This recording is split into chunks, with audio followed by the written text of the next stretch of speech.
প্রতিদিন শুধু সালাদ আর ডিমের ভিডিও দেই, তা আজ স্কুলে আমি কি খাবার নিয়ে আসছি সেটাই শেয়ার করি।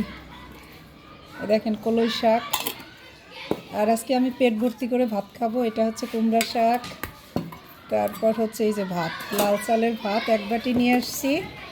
আমি ভাত খাই না, অনেকেই অনেক টেনশন করেন যে আমার কি অবস্থা হবে, তাই ভাবলাম আপনাদেরকে দেখায় আজকে একটু ভাত খাই।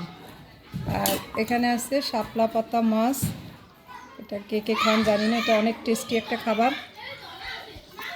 আর আজকে সালাদ আছে সাথে কলই শাক দিয়ে।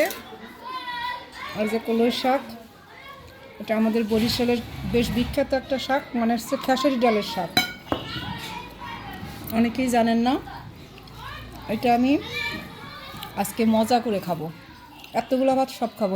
এটা কিন্তু গান্ধিয়া চালের ভাত, চলন বিলের চাষ করা লাল চাল, খেতেও খুবই মজা। এটা অনেকে আমার খাবার দেখতে চাইছেন, একদিন দেখাবো আমি কিভাবে খাই।